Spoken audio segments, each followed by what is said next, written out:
Par exemple, la dame qui est dans un lancement d'un nouveau cabinet, elle ne va pas faire la même stratégie qu'une entreprise qui a 30 ans et qui est assise. Ils n'ont pas les mêmes objectifs. Elle a les objectifs de notoriété. L'autre entreprise a des objectifs de business. Il doit garder ses clients.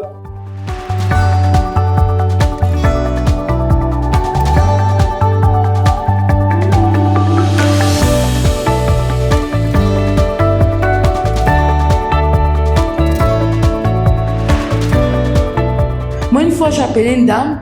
Toujours, moi, je suis pas une acheteuse compulsive, mais j'aime bien faire le shopping en ligne. Je n'ai pas le temps tout le temps d'aller vers les boutiques. Donc, j'appelle. Allô, oui, je veux ce produit, oui. Vous avez dit qu'il fait comme ça, il y a quoi dedans? Elle n'est même pas capable de me dire que dans son thé, voilà les ingrédients. Moi, je paye ça.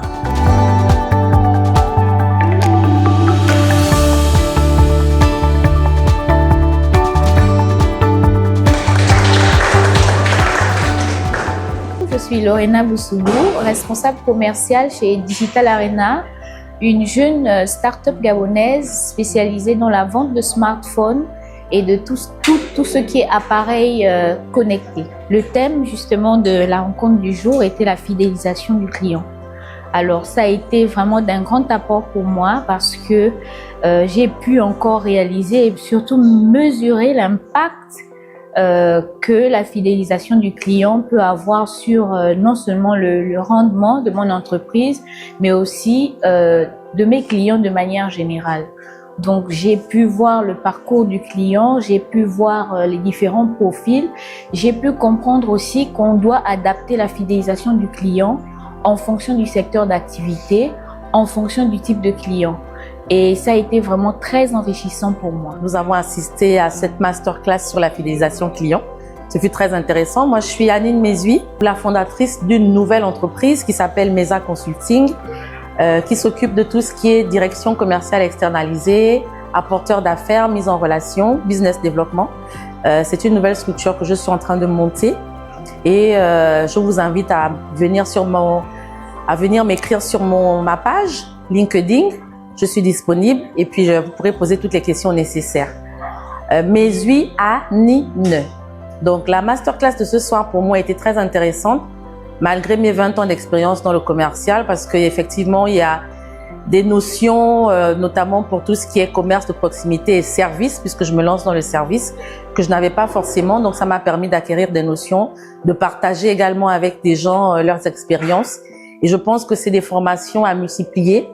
Notamment dans divers secteurs d'activité pour que chacun s'imprègne de comment fidéliser les clients, de comment lancer sa campagne marketing et de voir comment faire simplement monter son chiffre d'affaires. Je suis Béatrice Apinangoy, je suis distributrice des produits de santé et de bien-être de chez Forever. J'ai été invitée à participer à cette masterclass sur la fidélisation. C'est un point important de mon activité parce que nous avons des clients, mais qu'il faut garder en portefeuille. Et souvent, on les perd parce qu'on n'a pas les outils. Et vraiment, la masterclass est venue à point nommé parce que j'ai beaucoup appris sur la fidélisation et les astuces à utiliser pour fidéliser les clients. C'est vraiment quelque chose qu'il faut répéter parce que dans notre culture, on acquiert des clients, mais qu'on ne sait pas garder en portefeuille. Et ça nous fait toujours avoir un éternel recommencement, aller chercher de nouveaux clients, ce qui est très fatigant. Alors que si on arrive à bien entretenir notre clientèle, on ne fera qu'ajouter des nouveaux clients et le chiffre d'affaires va grossir. Vraiment, je remercie l'initiatrice de Madame Poussou, qui a mis à notre disposition, qui a ouvert l'esprit à toutes celles qui ont participé. Nous sommes des entrepreneurs, on a besoin de grandir, mais on ne peut pas grandir sans outils. Et elle nous a donné des outils pour nous permettre d'agrandir notre chiffre d'affaires et puis évoluer. Je me nomme Singa Masunga Pamela, épouse Chunga. Et ce soir, j'ai assisté à un séminaire qui a été bénéfique pour moi, surtout sur le point de la fidélisation ou la fidélité client. Ces points qui demandaient d'appeler, par exemple, au client après la vente d'un produit, de ne pas laisser passer le client ou partir le client sans pourtant appeler, demander si il a apprécié le produit ou le service. Chose que l'on ne fait pas souvent, on n'entretient pas cette relation. Donc après vente, essayer de questionner le client pour savoir s'il a été satisfait, ce qu'il a apprécié du produit ou du service et ce qu'il n'a pas apprécié. On a pu partager avec des femmes venues de tous les horizons, des femmes business, que ce soit dans le domaine agroalimentaire, de la santé, de la formation et autres. On a partagé de l'expérience, on a fait des échanges de qualité, on a pu apprendre ensemble comment utiliser la fidélisation pour gagner encore plus d'argent.